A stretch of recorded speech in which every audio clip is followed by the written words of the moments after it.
Varicose veins కి సరైన చికిత్స కోసం సంప్రదించండి ఎవిస్ హాస్పిటల్. నమస్తే రమగారు. నమస్తే జయ. రమగారు, మనం కాశీ మజిలీలు సిరీస్ కింద చెప్పుకుంటూ పోతున్నాం. 4వ అధ్యాయానికి వచ్చేసాం. అప్పుడే 31వ మజిలీకి కూడా వెళ్ళిపోయామండి. చూస్తూ చూస్తూ చాలా ఫాస్ట్ గా అయిపోయినట్టు అనిపిస్తుంది. చాలా ఫాస్ట్. నేను ఎన్ని కథలు చెప్పాను నా నోరు నొప్పెట్టేలాగా. ఎన్ని ట్విస్టులు, ఎన్ని కథలు, ఎన్ని పేర్లండి. పైగా ముఖ్యంగా ఇందులో ఉన్న కథలన్నీ కూడా ఇలా చిన్న కథల రూపంలో బోల్డ్ కథలు వింటుంటాం మనం. అవును అవును, చాలా కాపీ చేశారు జనాలంతా కూడా. అయితే దాన్ని ఏంది స్వేచ్ఛగా చేసుకోవచ్చు. మనం కూడా 2-3 కథలు రాసుకోవచ్చు ఇందులో నుంచి తీసుకుని. మన అడిగే వాళ్ళు లేరు. అవును, ఇవి మీరు చెప్పే వింటుంటే ఇప్పుడు ఈ మధ్య వచ్చిన సినిమాలో విన్నాం కదా అనిపించేస్తుంది. కొన్ని తగులుతుంటాయి అవే.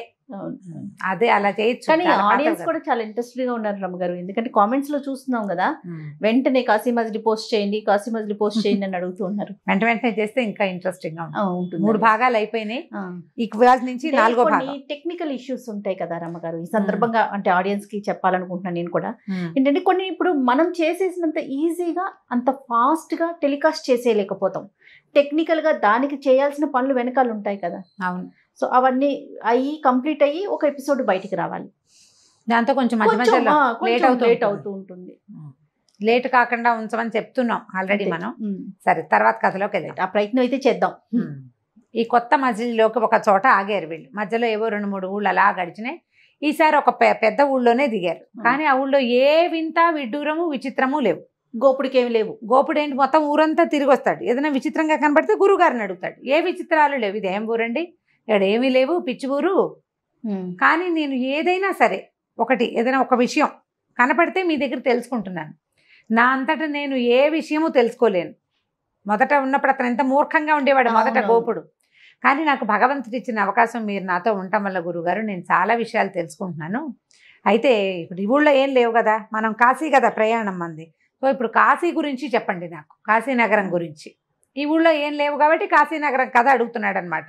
అయితే ఈ కాశీలో ఉన్న విశేషాలు విడ్డూరాలు, ఎందుకు మనం ప్రజలంతా కాశీ వెళ్ళాలని భావిస్తారు, కాశ్యాంతు మరణాన్ముక్తి అన్న మాట ఎందుకు వచ్చింది, అసలు ఏమిటి కాశీ గొప్పతనం, ఆ సంగతి చెప్పండి. వెళ్ళాక నాకు ఎక్కువ ఇబ్బంది లేకుండా నేను అన్ని ఘాట్లు ఎక్కడెక్కడ ఏమున్నాయి, దేవాలయాలు ఏమేమి ఉన్నాయి, స్వామివారిని ఎట్లా సేవించాలి అవి తెలుసుకుంటానంటే అప్పుడు ఏం చెప్పారనమాట. కాశీ భూలోక కైలాసం. అక్కడ ఉన్న విశ్వేశ్వర లింగం ఇంకా ఎక్కడా లేదు భూప్రపంచం మీద. పైగా కుల జాతి మత విచక్షణ లేకుండా ప్రతి వాళ్ళు, మత విచక్షణ కూడా చెప్తున్నాను నేను, ప్రతి వారు విశ్వేశ్వర లింగాన్ని చేత్తో ముట్టుకోవచ్చు, స్వయంగా అర్చించుకోవచ్చు, స్వయంగా అభిషేకం చేసుకోవచ్చు అని చెప్పారు. చెప్పేసరికలే గోపుడు ఆశ్చర్యపడారు. అది కాదండి, నేను మా ఊళ్ళో ఉండగా, ఇప్పుడప్పుడే 6 నెలల సంవత్సరం అయింది మనం ప్రయాణం మొదలుపెట్టి. ఊళ్ళో ఉండగా ఒకనాడు రాత్రి చాలా పెద్ద వాన వచ్చిందండి. మేము అడవిలోకి వెళ్ళిపోయాం, ఒక 10 మంది కలిసి పిల్లలం. చాలా పెద్ద వాన.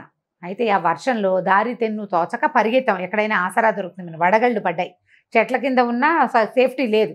పరిగెడితే ఒక పురాతన దేవళం ఒకటి కనపడింది, శివాలయం. ఎందుకనో అయ్యవారు తాళం వేయటం మర్చిపోయాడు. అవాళ చాలా విశేషమైన పర్వదినం ఏదో.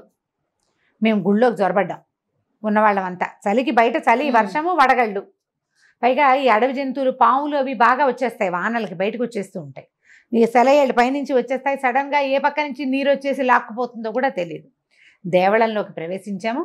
లోపల అదొక శివాలయం, దీపాలు వెలుగుతున్నాయి. వాళ్ళ ఏదో పర్వం అవటం వల్ల అరటిపళ్ళు, టెంకాయలు చాలా కొట్టి అట్లా దగ్గర కనపడ్డాయి. మేము శుభ్రంగా తినేసాం వాటిని. లోపల వెచ్చగా ఉంది, దీపంలో వెలుగుంది, దీపపు వెలుగుంది. సరే తలా పక్కన పడుకుని నిద్రపోయాం.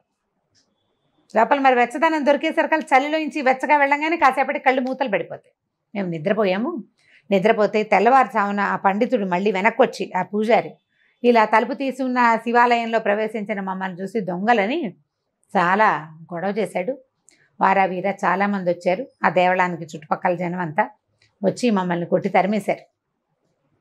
మేము ఆ శివాలయాన్ని ముట్టుకున్నందుకు, లోపల శివలింగాన్ని ముట్టుకున్నందుకు, గర్భగుడిలో మేము అక్కడ ఉన్నందుకు 3 రోజుల పాటు ఎన్ని అభిషేకాలు చేశారో, ఎంత ప్రక్షాళన చేశారో దేవాలయాన్ని. మరి అలా ఒక పల్లెటూరులో, ఓ అడవిలో, ఒక మారుమూల సాధారణ శివాలయంలో శివలింగమే అపవిత్రమైపోతుందని భావిస్తుంటే, అంత ప్రక్షాళన కార్యక్రమం చేస్తే, విశ్వేశ్వరలింగం అంటే భూమిని మోసే లింగం కదా.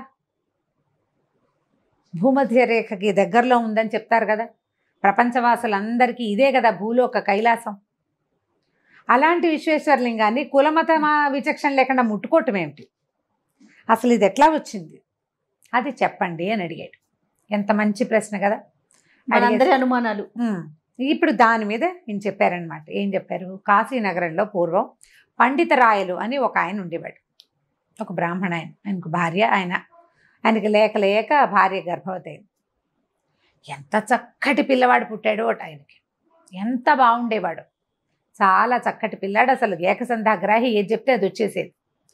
7 ఏళ్ళు చాలా చక్కగా పెరిగాడు పిల్లాడు. ఉపనయన ముహూర్తం పెట్టారు, పిల్లవాడు గతించాడు. గోలును విలిపించారు. ఆ సంవత్సరమే భార్య మళ్ళీ గర్భవతి అయింది. రెండో పిల్లాడు అసలు పెద్దగా ముందు పుట్టిన పిల్లాడినే పోలున్నాడు, డిట్టో అదే చక్కటి పిల్లాడు. చచ్చిపోయిన పిల్లాడే మళ్ళీ బతికొచ్చాడా అన్నట్టుగా ఉన్నాడు. వీడు కూడా 7 సంవత్సరాలు ఉన్నాడు. మళ్ళీ ఉపనయనం చేశారు, మొదలు పెట్టారు, పిల్లవాడు పోయాడు. ఆవిడ ఏడు చేస్తూ ఉండేది. అయినా కూడా ప్రతిసారి సంతానం కలుగుతూనే ఉండేది. 7 సంవత్సరాలకి ఒక్కొక్కసారి చొప్పున 7 పిల్లలు గతించారు ఆవిడకి. వాళ్ళు పెద్దవాళ్ళు అయిపోయారు. 8వసారి మళ్ళీ గర్భవతి అయింది ఆవిడ విపరీతంగా ఏడ్చింది. నాకు ఈ పిల్లాడు వద్దు, నేను ఈ గర్భము, ఆ తర్వాత ప్రసవ వేదన, చచ్చి బతకటము, ఈ పిల్లాడు పెరగటం, వాడు చచ్చిపోవటం నా వల్ల కాదు, ఇంకా నాకు సంతానం వద్దు, కావాలంటే మీరు ఇంకో వివాహం చేసుకోండి, లేకపోతే మానేసేయండి, నా వల్ల మాత్రం కాదు అనేసరికల్లా ఈయన ఏమన్నాడు, పిల్లవాడు పోతే మనకు పాపం లేదమ్మా, గర్భస్రావం చేస్తే పాపం వస్తుంది, భ్రూణహత్య మహాపాపం, చేయకూడదు, కాబట్టి భరించు, భగవంతుడు ఏదో శిక్ష మనకి ఇట్లా విధించాడు, విశ్వేశ్వరుడు మన ఇంకా కరుణించలేదు, నువ్వు ఈ పని చేయకూడదు, గర్భపాతానికి ఆలోచించద్దు అన్నాడు. కానీ ఆవిడ ఊరుకోలే, ప్రయత్నం చేసుకుంటూ ఉండేది. అయితే ఆ రోజుల్లో ఏమైందంటే, ఒక యవన సన్యాసి, అంటే ఒక ముస్లిం ఫకీరు, ఆ పుస్తకంలో యవన సన్యాసి అని రాస్తారు, ఒక ముస్లిం ఫకీరు ఆ దారి వెంబడి వెళ్తుంటే ఈవిడ ఏం చేసింది, ఇంట్లో దాసి అమ్మాయి ఉంటుంది, దాన్ని పంపించింది. మా అమ్మగారికి గర్భం పోవటానికి ఏదైనా మంది ఇవ్వమని, వాళ్ళ దగ్గర మూలికలు అవి ఇవి తావీదులు ఉంటాయి, ఏదైనా చేస్తే పోతుందని అడిగేసరికల్లా ఆయన తెల్లబోయి, అదేమిటమ్మా అట్లాంటి పనులు చెయ్యను నేను, అయినా ఏమిటి వివాహిత కాదా మీ అమ్మగారంటే, అయ్యో వివాహం కాకపోవడం ఏంటండి, ఈ పండితరాయలు గారి భార్య, ఇట్లా పిల్లలు పుట్టిపోయారు, ఆవిడ చాలా బాధపడుతుంది, గర్భం ఉంచుకుంటే రేపొద్దున పిల్లాడు పుట్టి మళ్ళీ ఇదే అవుతుంది, ఇప్పటికి 7 పిల్లలు పోయారు, ఇది 8వ గర్భం ఆవిడకి అని చెప్పేసరికి పద మీ ఇంటికి నేను వస్తానన్నాడు. ఆ ఫకీరు వాకిట్లో అడుగుపెట్టి, అమ్మ ఇలా ఆలోచించద్దు, నీ కర్మానుభవం తొలగిపోయింది, ఇంకా నేను ఒక మువ్వలు అంటే గవ్వల ఇదొకటి ఇస్తాను తాయెత్తు, అది మొలకి కట్టుకొని నడుము ఉంచుకో, గవ్వల దండ, పూసల దండ మొలక నడుము కట్టుకుని ఉంచుకో, పిల్లవాడు పుట్టాక కొంచెం పెరగంగానే ఆ పిల్లాడి మెడలో వేసే ఆ గవ్వల దండని, పిల్లాడికి ఫకీర్ అని పేరు పెట్టు, వాడు తప్పకుండా బతుకుతాడమ్మా, జగద్విఖ్యాతిని పొందుతాడు నీ పిల్లవాడు, ఈ 8వ గర్భం నిలుస్తుంది, బ్రాహ్మడిగా పెంచద్దు, పూర్తిగా బ్రాహ్మడిగా పెంచకూడదు, ఫకీరు అని పేరు పెట్టాలి. అయితే ఆయన వెళ్తూ ఉండగానే ఈ పండితరాయలు గారు ఇంట్లోకి వచ్చాడు, పండిత భట్టు ఆయన లోపలికి వచ్చి ఆయన ఏమన్నాడంటే, ఎందుకమ్మా ఇవన్నీ మనకి, మనం సద్బ్రాహ్మణ వంశం, వీళ్ళేమో ఫకీర్లు, వాళ్ళ పద్ధతులు మనం ఎట్లా చేస్తామంటే, అప్పటికే భారతదేశంలోకి మా ముసల్మాన్ల సంస్కృతి వచ్చేసింది, మొఘల్స్ వాళ్ళు ప్రవేశించిన తర్వాత కాలమే అనమాట. ఫకీర్లు వాళ్ళ పద్ధతులు ఏవో ఉంటాయి, వాళ్ళు మనము ఒక రకంగా చేయటానికి వీల్లేదమ్మా, అట్లా పనికిరాదన్నాడు. ఆవిడేమందంటే, నేను చచ్చిపోయే పరిస్థితి వస్తుంది, ఎన్నిసార్లు చచ్చి బతికాను, ఈసారి ఒక ఆశ పండి నన్ను, ఏం పోయింది, ఆవిడ అవకాశం తీసుకుంటాను, నేను తీసుకుంటా, ఆయన నన్ను నమ్మించాడు, నాకు ఆయన ప్రభువులాగా కనపడ్డాడు, శివుడే ఈ వేషం వేసుకొచ్చాడు అనిపించింది నాకు, నిన్నటి దాకా అంటే ఆ మధ్యాహ్నం దాకా చచ్చిపోవాలి, గర్భపాతం చేసుకోవాలి అన్న ఊహ ఉన్నది, నాకు ఒక ఆశ కల్పించాడు, ఏం పోయింది, ప్రయత్నం చేస్తా, నువ్వు ఎలాగూ గర్భస్రావం వద్దంటున్నావు, భ్రూణహత్య చేసే కంటే ఏదో ఒకటి పాటించైనా నా పిల్లాన్ని బతికించి నీ వంశాన్ని ముందుకు తీసుకెళ్తానంది. సరే ఊరుకున్నాడు. ఆవిడ ఆ పూసల పేరుని మొలక కట్టుకుని ఉంచుకునేది చాలా శ్రద్ధగా, రోజు సాంబ్రాణి వేసేది సాయంకాలం ఇంట్లో, వాళ్ళ ఇంట్లో మామూలుగా ఆహితాగ్నులు అన్నీ జరిగిపోతుంటాయి, 3 పాత్రికాలు సంధ్యావందనం చేస్తాడు, ఆయన అగ్నిహోత్రం చేస్తాడు, పూర్తి బ్రాహ్మణ పద్ధతిలోనే వాళ్ళ ఇల్లు ఉంది. చివరికి ఆవిడకు ఒక కుమారుడు కలిగితే ఈవిడ ఫకీరు అని పేరు పెట్టింది, చిన్న ఫకీరు అని పిలిచేవాడు అబ్బాయి. అయితే ఈ పిల్లాడు ఫకీరు అని పేరు పెట్టుకున్నారు కదా, ఈ దాసి ఏమనేది, అమ్మ అక్కడ మసీదు ఉంది, మసీదుకి తీసుకెళ్తాను పిల్లాడని మసీదుకి తీసుకెళ్ళేది. మరి ఆయన దయతోటి బతికాడు కదా, పిల్లవాడు పుట్టాడు కదా. మసీదుకి వెళ్ళి అక్కడ బోళ్ళంతా యవన సంస్కృతి అంతా నేర్చుకునేవాడు అబ్బాయి. ఇంటికి వచ్చి వేదాలు చదువుకునేవాడు, అక్కడికి వెళ్ళి అది నేర్చుకునేవాడు. ఈ 2 మతాలకు సంబంధించిన అన్ని వ్యవహారాలు క్షుణ్ణంగా నేర్చుకున్నాడు. జ్ఞానాన్ని సంపాదించాడు. మంచి జ్ఞాని, చాలా ఏకసంధాగ్రహ. పై పిల్లలు ఎలా ఉన్నారు, ఇతను కూడా అలాగే ఉన్నాడు. చాలా రూపసి, చాలా చాలా సాహసవంతమైన వాడు, జ్ఞాని. ఇది కాకుండా యవనులతో కలిసి తిరగటం వల్ల ఆయనకి కత్తి విద్య, బాణ విద్య, అస్త్రం, ఈ అశ్వాలు ఎక్కి తిరగటం, గుర్రాలు ఎక్కి తిరగటం సమస్తము నేర్చేసుకున్నాడు. అది వచ్చు, ఇది వచ్చు. క్రమంగా ఏమైందంటే ఆయన ఈ ఫకీర్ పేరు మెల్లిగా మానేసి పండితరాయలు అని పిలిచేవాడు. రాజులాగా ఉన్నాడని పండితరాయలు అని పిలిచేవాడు. ఇలా నడుస్తూ ఉండేది. అయితే ఆ కాలంలో ఏమైందట, వీళ్ళకి ఢిల్లీలో పాదుషా ఉన్నాడు. అక్కడి నుంచి పాదుషా వారికి ఒక లవంగి అని ఒక కూతురుందని, ఆ అమ్మాయి పూర్తిగా బ్రాహ్మణ సాంప్రదాయం అంటే ఇష్టపడే మనిషిని, స్వయంగా శివరాత్రి నాడు విశ్వేశ్వరలింగానికి స్వయంగా అభిషేకం చేసుకోవాలని కోరుకుంటోందని, ఆ అమ్మాయి ఇక్కడికి వస్తుందని, మీరు ఇక్కడ ఒప్పుకోవాలని, లేకపోతే బలవంతంగా అయినా చేస్తామని ఒక ఉత్తరం వచ్చింది కాశీకి. వచ్చేసరికల్లా అది ఎవరికి వచ్చింది, మొట్టమొదట ఈ అమ్మాయి రాబోతోందని. ఈయన ఎక్కడ మసీదుకి అయితే రెగ్యులర్గా వెళ్తాడో ఆ మసీదులో ఉన్న పెద్ద ఆయనకి వచ్చిందనమాట. ఆమె పెద్ద మత పెద్దకి వస్తే ఆయన చెప్పాడు. అప్ప అని పిలిచేవారట ఈ పిల్లవాడిని, అబ్బాయి పండితరాయల్ని అప్ప అని పిలిచేవాడు ఆయన.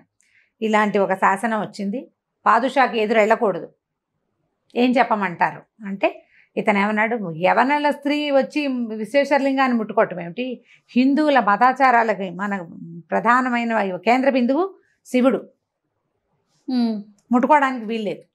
స్త్రీ, యవన స్త్రీ 2, ముస్లిం అమ్మాయి ముట్టుకోవడానికి వీల్లేదు అని చెప్పాడు ఈయన. అని చెప్పాడు. చెప్పేసరికల్లా సరే నువ్వు మీ పెద్దవాళ్ళతో అందరిని మాట్లాడుకుని కాశీలో పండితులు ఒప్పుకోవాలని వచ్చింది వార్త.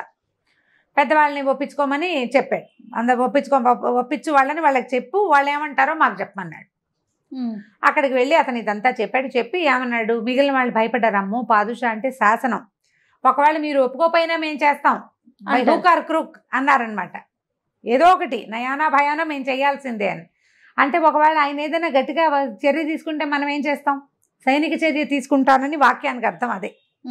ఇప్పుడు ఆ అమ్మాయిని ముట్టుకొని ఇస్తే ఇక ప్రపంచంలో అందరికీ సులువైపోతాం. మనం మతాచారాన్ని వదిలిపెట్టుకోకూడదు.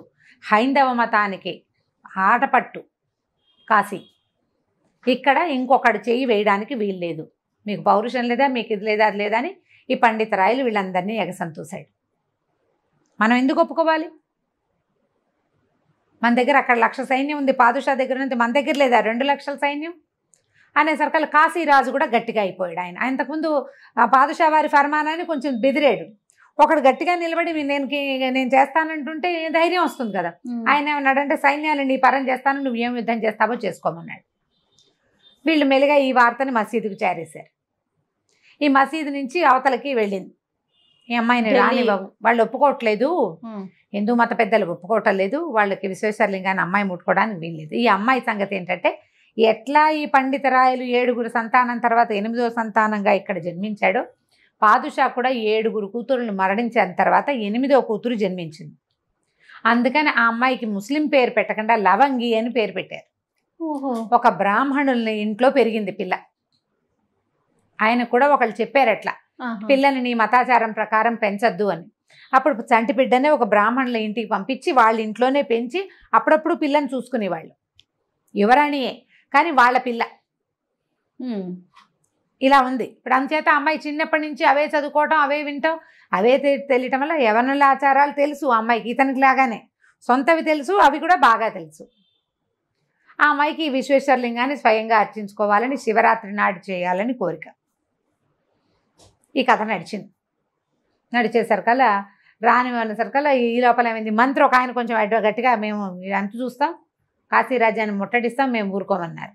కానీ లవంగికి 2 చెలికత్తెలు ఉన్నారు. వాళ్ళు ఏం చేశారు, వాళ్ళిద్దరితో కలిసి కుందలతిక చంద్రిక అని 2 చెలికత్తెలు ఉన్నారు. వాళ్ళు ఏమన్నారంటే మనం మారువేషాల్లో వెళ్దాం. మారువేషాల్లో వెళ్ళాలంటే ఎలా వెళ్ళాలి, దేవాలయంలోకి చూద్దాం అనుకున్నారు. సరే వాళ్ళు దగ్గరలో ఒక ఊర్లో దిగారు, హుసేనాబాదు అలాంటిది ఏదో ఒక ఊళ్ళో దిగారు. వీళ్ళంతా ఉండగా ఈ అమ్మాయిలు ఏం చేశారంటే పురుష వేషాలు ధరించి గంగా స్నానానికి వచ్చేసారు. ఊళ్ళోకి వస్తే ప్రతి చోట కాపల, బయట వాళ్ళని రానివ్వటల్లా. ఒకవేళ ఏదైనా మారువేషాల్లో ఇలా జరుగుతుందేమోనని అనుమానపడి కొంత జాగ్రత్తగా ఉన్నారు. పరాయి వాళ్ళని రానివ్వటల్లా. వీళ్ళు మగ వేషాలు ధరించారు, గంగా స్నానం చేశారు, దేవాలయ దర్శనానికి బయలుదేరారు. వెళ్ళేసరికల్లా దేవాలయం మొదటి ప్రధాన ద్వారం లోపలికి వెళ్తుండగా స్వామివారిని చూడడానికి దగ్గరలో ఉండే ద్వారం దగ్గర ఒక ఆజానుబాహువైన బ్రాహ్మణ యువకుడు నుంచుని కనిపించాడు వీళ్ళకి. కనిపించేసరికల్లా ఆయన అడిగాడు, ఇదేమిటి తలపాగా పెట్టుకుని వెళ్తున్నావు? పెద్ద జడ ఉంది ఈవిడికి, జుట్టు. ఆ జుట్టు కవర్ చేసి పాగా పెట్టారు. ఈ పాగా పెట్టుకున్నావు, ఈ పైన చొక్కా వేసుకున్నావు, చొక్కా వేసుకోకూడదు, నాకు మళ్ళీ కనపడాలి, ఉపరి వస్త్రం ఉండకూడదు, మగవాళ్ళకి తలపాగా ధరించకూడదు, నువ్వు పాగా తీసేయి, వస్త్రం తీసేసేయి, ఇట్లా వెళ్ళకూడదు నువ్వు అన్నాడు. అనేసరికల్లా ఈవిడంది, నువ్వెవరివి ఇక్కడ, నువ్వు బ్రాహ్మణ వేషము నువ్వు ఇక్కడేం చేస్తున్నావంటే, నేను స్వామికి కాపలా ఉన్నాను అంటే, ఇప్పుడు ఏమిటి బ్రాహ్మలు చదువుకోటాలు, జంజాలు పడుకోటాలు, వేదాలు అన్నీ మానేశారా, కాపలాలు కాస్తున్నారా, యుద్ధ విద్యలు చేస్తున్నారా అని అడిగింది సంస్కృతంలో. అడిగేసరికల్లా ఆయన గట్టిగా, నాకు అవన్నీ వచ్చు, నేను ఇది కూడా చేస్తాను, అవసరమైతే బ్రాహ్మడు కాపలా కూడా కాయగలడు, కాబట్టి నేను బ్రహ్మని విష్ణు రుద్రుడికి కాపలా కాస్తున్నాను అని ఇద్దరు సంస్కృతంలో సంభాషించుకున్నారు. ఈ యువతల వాడు చాలా చక్కగా, మనిషి చక్కగా కనిపిస్తున్నాడు, యంగ్గా కనపడుతున్న ఒక కుర్రాడి వేషంలో ఉంది అమ్మాయి. ఈ కుందలతికకి తెలిసింది, కానీ అమ్మాయి ఏం చెప్పిందంటే, ఈయన ఒక నేపాల్ రాజవంశానికి చెందిన రాకుమారుడు, మేము ఉపరి వస్త్రం లేకుండా దేవుణ్ణి దర్శించకూడదండి, మా పద్ధతి, మా ఆచారం ఇది, అంచేత అంటే అయితే మీరు లోపలికి వెళ్ళడానికి వీల్లేదు, బయట నుంచే దర్శనం చేసుకెళ్ళాలి, లోపలికి వెళ్ళిన వాడు తలగుడ్డ ఉండడానికి వీల్లేదు మా లెక్క అన్నాడు. అన్నప్పుడు ఏమైంది, లోపలికి వెళ్ళిపోతే చేయి పుచ్చుకున్నాడు. చేయి పుచ్చుకొని పక్కకు తోసి ఇంత చక్కగా లావణ్యంగా ఉన్నావు, నువ్వు ఇంకా చక్కగా బ్రాహ్మణ వేషధారణలో నువ్వు ఇంకా బాగుంటావు అన్నాడు. ఈ చేయి పుచ్చుకున్నాడు, కానీ దర్శనం చేసేశారు, కానీ అభిషేకం చేసే అవకాశం లభించలే. వెనక్కి తిరిగి వచ్చేస్తే జగన్నాథరాయలు ఆయన పండితరాయలు ఆలోచించుకున్నాడు. ఆ పట్టుకున్న చెయ్యి అది మగవాడి చెయ్యిలాగా అనిపించలేదు ఆయనకి. ఊహిస్తున్నాడు, ఒకవేళ ఏమైనా స్త్రీ రూపంలో, ఈ పురుష రూపంలో అమ్మాయి వచ్చిందేమోనని. వీళ్ళు వెళ్ళిన తర్వాత వాళ్ళు మాట్లాడుకున్నారనమాట, ఇతను ఎంత తెలివిగా ఉన్నాడు, ఎంత సంస్కృతము, ఎలాంటి భాష, ఎంత చక్కగా ఉన్నాడు. అమ్మాయి ఇక్కడ మనసు పారేసుకుంది ఆయన మీద, కానీ ప్రస్తుతానికి ఇక్కడ ఏమి నుంచోలే. వాళ్ళు ఎక్కడైతే మొదట హుసేనాబాద్లో ఉన్నారు కదా, అక్కడికి వెళ్ళిపోయారు. వెళ్ళిపోయి ఇంకా ప్రయత్నం జరుగుతోందనమాట, యుద్ధానికి ప్రయత్నం జరుగుతోంది. ఈ ప్రయత్నంలో భాగంగా ఈ మంత్రి కొంతమంది సైనికులతోటి కాశీ రాజ్యాన్ని ముట్టడిస్తానని అమ్మాయిని ఢిల్లీ పంపించేస్తున్నామని చెప్పారు. ముట్టడి చేస్తుంటే, మరి యుద్ధం చేస్తుంటే రాకుమార్తె ఎందుకు ఉండాలి? ఎక్కడ ఈ రాజకుమార్తెని ఢిల్లీకి ప్రయాణం చేయించాడు. ప్రయాణం ఎప్పుడైతే రాజకుమార్తె ఢిల్లీ వెళ్ళిపోతుంది అని వేగుల ద్వారా తెలుసుకున్నారో, ఈ పండితరాయలు ఏం చేశాడంటే, ఒక స్త్రీ వేషం ధరించి ఈ ఆసిఫాబాద్లో, ఈ హుసేనాబాద్లో ఉన్న రాజకుమార్తెను చూడడానికి వచ్చాడు. వస్తే ఆవిడేం చేసింది, నేను పండితరాయలు చెల్లెలని చెప్పాడనమాట స్త్రీ వేషంలో. ఇద్దరు మాట్లాడుకున్న తర్వాత ఈ అమ్మాయి, ఈ రాజకుమార్తె ఆయన కావలిచ్చుకుని మామూలుగా వీడ్కోలు చెప్పేటప్పుడు బుగ్గ మీద ముద్దు పెట్టుకుంటారు. ఆ ముద్దు పెట్టుకునేసరికి ఈ అమ్మాయి కావాలనిపించడం మొదలుపెట్టింది ఆయనకి. ఇది సరైన ఆలోచనగా, తను బ్రాహ్మణుడు, ఒక యవన స్త్రీని కోరకూడదు, కానీ జరిగింది అట్లా. ఈయన వెనక్కి వెళ్ళిపోయాడు, కానీ వీళ్ళని మూవ్ చేస్తున్న సంగతి తెలిసిపోయేసరికల్లా ఈ ఢిల్లీ ప్రయాణపు మధ్యలో దారి కాచి రాజకుమార్తెను పట్టుకెళ్ళి కాశీనగరంలోనే దాచిపెట్టారు. రాజకుమార్తె మిస్ అయిపోగానే ఈ మంత్రికి ఇక చెమటలు పోసేసినాయి. ఇప్పుడు రాజుకి ఏం చెప్తాడు? ఇక్కడ యుద్ధం చేయడానికి రాజకుమార్తె లేదు, ఎవరు తీసుకెళ్ళిపోయారో కూడా తనకు తెలియదు. దాంతో గగ్గోలు పడిపోతుండగా ప్రభువే సామ్రాటే వచ్చేస్తున్నాడు, ఆయనే పాదుషాయే వచ్చేస్తున్నాడు యుద్ధానికని వచ్చింది గందరగోళం. వీళ్ళంతా యుద్ధానికి సిద్ధపడ్డారు. చాలా పెద్ద కథ, నేను కొంచెం బ్రీఫ్గానే చెప్తాను. మళ్ళీ రాకుమార్తెని వెనక్కి చేర్చడం ఎట్లా జరిగిందో మనం వచ్చే భాగంలో తెలుసుకుందాం. తప్పకుండా అండి. కానీ కాశీ వెనుక ఇంత స్టోరీ ఉందా? ఏమో మరి కథలో ఉంది కాశీ మజిలీలో.